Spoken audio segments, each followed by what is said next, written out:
Hey everyone, welcome back to Unbiased Magic Reviews. I'm glad you're here. You're watching the most objective magic review channel here on YouTube. Today I have a magic review for you. We're taking a look at Dani DaOrtiz's Chapter 10 of his Any Card at Any Number project. So for $10, you could pick up this download where you're going to get about an hour of video instruction. You're going to learn how to do this routine. That's pretty much what you can expect. As usual, I have no disclosures. No one has sent this to me to review for you guys. I actually was interested in this download because it was advertised as a fusion between the open prediction plot and an any card at any number. The reality is it is really a prediction and coincidence effect with two decks.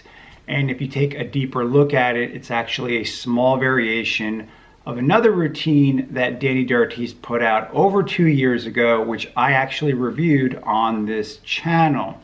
As usual, this review is going to follow the same format I always do. I'm going to give you guys a good idea of what you can expect here, try to answer your questions, then go over my own analysis of this download, give you my rating, and then give you my final recommendations. If you stick with me to the end, I'm also going to recommend another routine that you're going to absolutely love, that you're going to be so glad that you watch this, and these are the type of things you only see on this channel.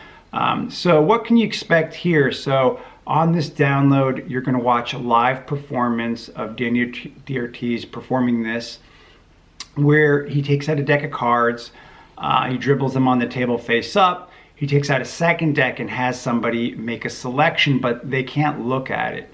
He takes that selection and he writes a prediction on it. So there's the first violation. It's not really an open prediction, because if it was, he would show it face up to everybody. That's what the open prediction means. Instead, he takes the selection that's not seen, makes a prediction, writes a prediction on it, and puts it in his pocket. He goes to a second spectator and has them think of a number using imaginary dice, and then he has them deal down to that number with the deck that's on the table. Then everyone can see the card that they arrived at. He has another spectator take the card that's in his pocket out of his pocket, and he can read the prediction that he predicted ahead of time, the number that the second spectator would think of, and then the coincidence is that both cards are the same. So that's the effect in a nutshell. Now, this is really I'd say intermediate advanced card magic. You have to be comfortable with lapping cards or palming cards. You don't have to perform it seated like he does, but then you have to be able to palm cards well, otherwise you won't be able to perform it. Now, they do advertise that he gives you a mini course on lapping, and that's really not true.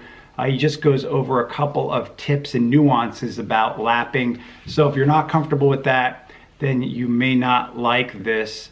But that's pretty much what you can expect. Now, what I thought was really good was that I liked how he goes over the live performance slowly, pauses it, and explains to you in detail the routine as well as small tips and nuances. And English is not his first language, so I thought he did an amazing job with the explanations because he's very easy to understand. And I think that he just did an excellent job with that. So that's what you can expect there. Now, the deck that's in use is highly gaffed and it cannot be examined at all, in case you're wondering about that. That being said, there's no other real sleights that you need to do if you are curious. So that's pretty much what you can expect here on this download. In terms of my own analysis of this, I think this is a good effect, like a good variation, but I actually prefer his original version, which you can find on his download called 7 Secrets, which was put out by Illusionist. I think it was about $35. You may remember from my last review, now this is like 2 years ago. So 2 years ago I did a review on this, and the effect was called Thought of Any Card at Any Number. And the real difference is there was that I think that Dani DaOrtiz felt that the spectator was a little bit limited in their selection of number, because he asked the spectator to think of a number from 1 to 12.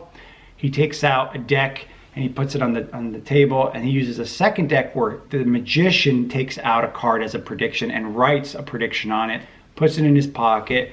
he has the spectator simply deal down to their number while he's not looking and his hand is hovering over the cards that he's dealing. And then he has him deal some more cards until he gets a sensation that we've stopped at the right spot. And he could show the spectator that not only did he predict the card that they would stop at, but also the number. And that was the original version, and I thought it was excellent. And still to this day, I actually think it's much better than this version that he put out here. And the main reasons why is because, number one, I think that it looks better when the magician is actually making the selection themselves instead of the spectator, because then it's like a real prediction. The other thing too is I don't think that by having them think of a number from 1 to 12 that you're really limiting their choice. You can even extend that and say think of a number from 1 to 15, and you still have, you know, about 20 cards that you can show as convincers that the deck is normal. Whereas in this new version, you really can't show the deck at all, not up close, because they're going to notice that it's gaffed.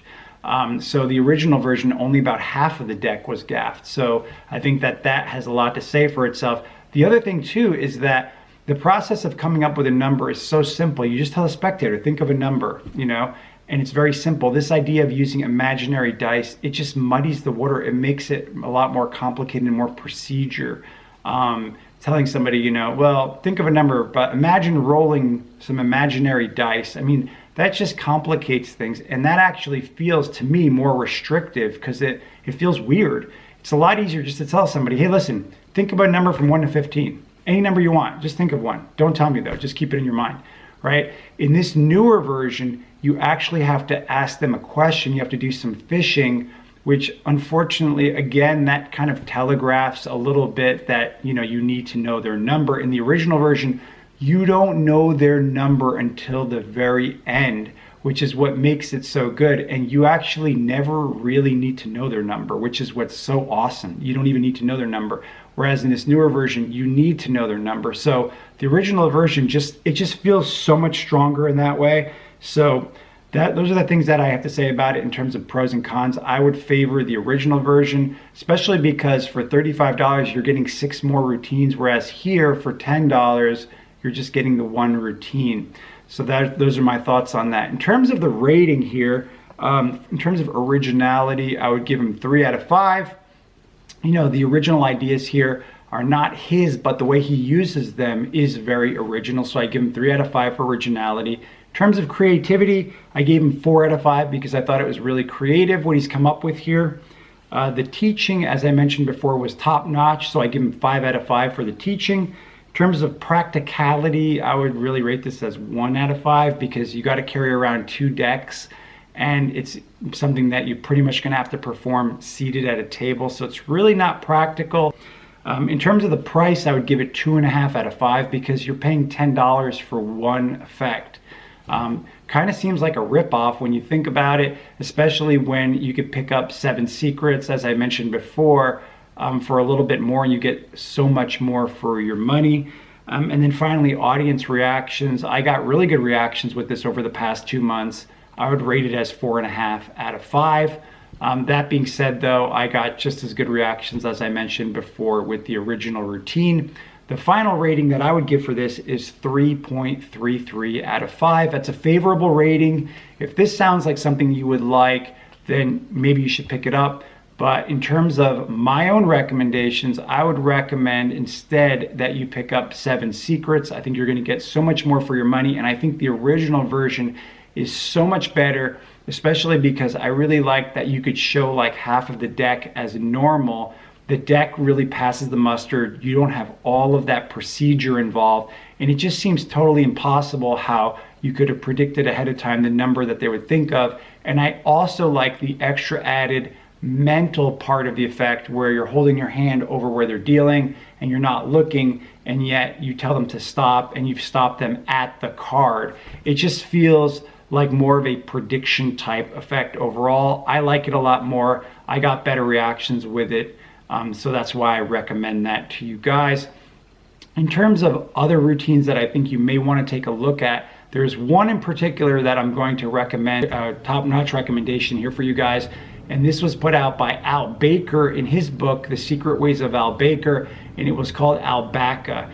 And this is a colossal effect. If you like the idea of writing a prediction on a card and putting it in your pocket, this is the effect for you. Just a simple idea of what it is. You tell a spectator to think of a card, you tell them you're going to make a prediction, you write something on a card, you put it in your pocket, then you spread the deck out and you have the spectator pull out the card they're thinking of, and then you say to them, I knew you were going to think of that card. You go into your pocket, you take out the card that you wrote the prediction on, and it says the name of the card that they merely just named. And that's it. It's an amazing effect. You're not carrying an index in your pocket if you're wondering, and it's something that I've used for years. Highly recommended. And if you like this type of effect from Dani DaOrtiz, then you're going to love that, because it feels exactly the same, except no procedure, right to the point, hard hitting, and it's going to knock them out. So you're going to definitely like that a lot. So that's pretty much everything I have to tell you guys about this download. As usual, if you have any questions or comments, just leave me a comment below. Thanks so much, guys, for tuning into my magic reviews, and I'll see you on the next one.